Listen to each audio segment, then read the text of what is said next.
What's up, Bruins fans? I'm here to give you the latest info on your beloved Boston Bruins. In this video, I'm going to focus on that glaring spot in the Bruins' top six and who's ready and who might actually fill it.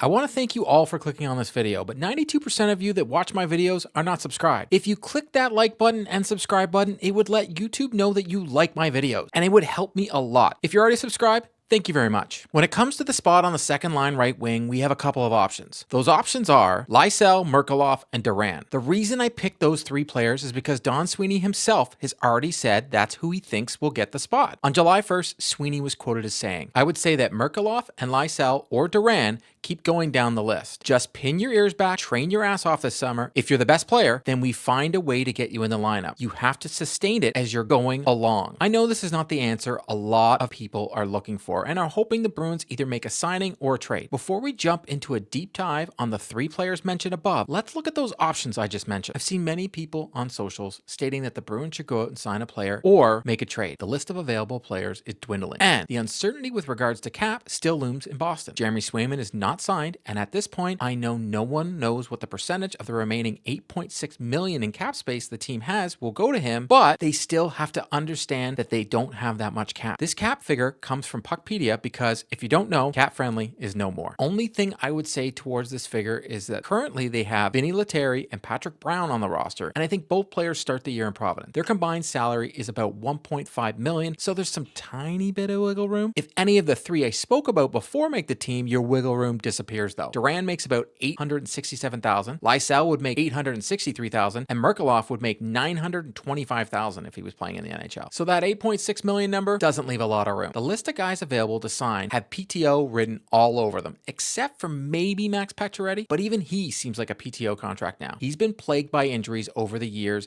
and in 47 games last year, he only got 4 goals and 19 assists for 23 points. These stats don't scream, show me the money. Pacioretty, I feel, would be a carbon copy of what the Bruins got from JVR last year, but a little faster. And that's not saying much because Pacioretty isn't a spring chicken anymore at 35 years old and isn't known for his speed. He could be a sneaky pickup though to play in that top six if there was a one-year deal round league min available for him. Other notable names include JVR, Tyler Johnson, and Mike Hoffman.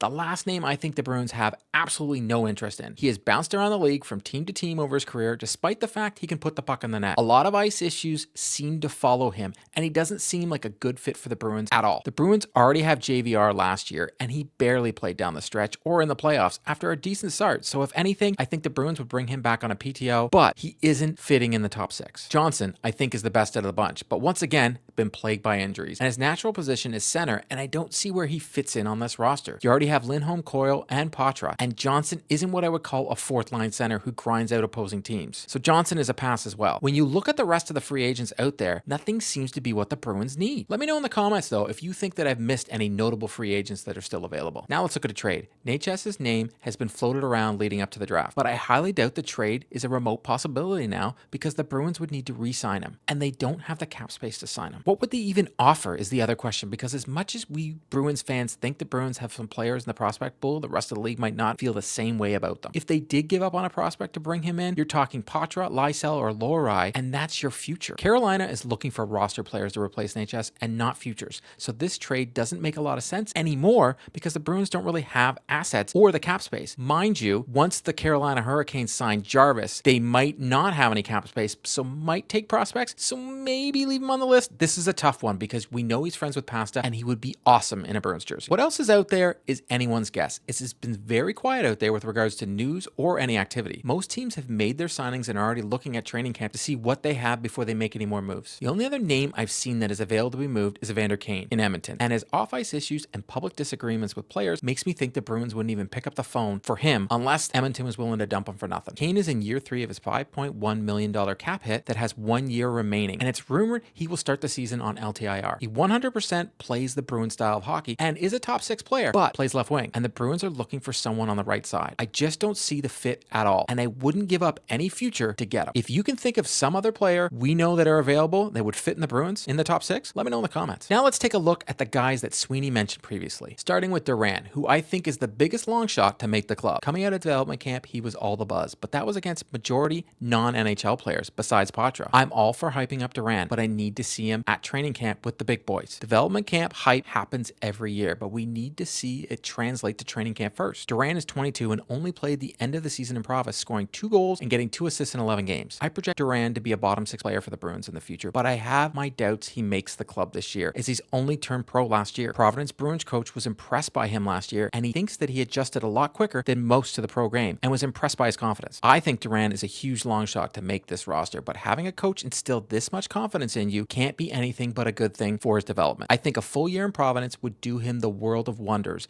and be crucial to his development. Next, I want to talk about Georgiev Merkulov, who I believe to have way more of a chance to make this club than some give him credit for. Almost everyone is penciling in Lysell, but I think Merkulov, if he makes it, would add a scoring punch this team so desperately needs. Merkulov was called up to the Bruins last season, but only played in 4 games with limited ice time. He got 0 points in those 4 games, but for amount he was used, I can understand that. From what I saw in those 4 games, he didn't look out of place at all, and his pace of play was that of an NHL player. I think that the experience of getting into play in the NHL gives him an advantage going into this training camp. Merkulov last season in Providence scored 30 goals and got 65 points in only 67 games. Scoring 30 goals in Providence is no easy feat, and Boston is in need of scoring. If he is able to translate that scoring touch into the NHL, the sky is the limit. If he did make the team, he most likely would be playing with Marchand and Coyle, which would help him immensely. Merkulov is a left shot who can play the right side, which might even open him up to more scoring chances. Merkulov has shown over the years he's willing to adapt his game and wants to grow as a player. He left Ohio State just to get a shot at playing in the AHL and playing pro. He has the desire and the skill, but the big question is, can he translate that to the NHL? And last, but certainly not least, I want to talk about Fabian Lysell. Right shot forward that can skate like the wind, but doesn't have much scoring touch like his teammate Merkulov. In 57 games last season in Providence, he scored 15 goals and got 50 points. His hockey sense is off the charts, along with his strong skating, which makes him a prime candidate to be in the top 6 for the Bruins on the right side. He would add another dimension to the second line that they're lacking, which is speed, and his knack for getting the puck to his teammates when they least expect it would be welcome. I think he would complement Coyle and Marchand very well and add something their line is missing. It all depends on adapting his game to the NHL though. He has no NHL games experience because the Bruins are charting a different path with him and focusing on his development. They had 3 chances to call him up last season when other players got the call instead. Lysell is going to get a chance at training camp to show he belongs, but I think it matters what he did in the offseason if he will be ready. The Bruins, I'm sure, gave him things he needs to work on over the summer, and my hope is that's exactly what he did. I do think one of these 3 players I mentioned will get a shot at being on the Bruins for opening night. I keep saying it's going to be on the second line, but it very well could be on the third line as well. And if it is, I think Lysell is my choice. My gut is saying Merkulov because of his scoring touch, but Lysell has a bigger upside and could very well have taken a bigger jump during the offseason. We don't have long to wait though, as training camp opens on September 20th. I'm excited to see any of these kids make the team, but let me know in the comments who you think might make the Bruins next season. That's a wrap on today's video. To stay up to date on all the news surrounding the Boston Bruins, please subscribe and drop me a like. If the news breaks surrounding the Boston Bruins, be sure to check out the channel. If you've already subscribed to the channel, thank you, and I'll see you next time.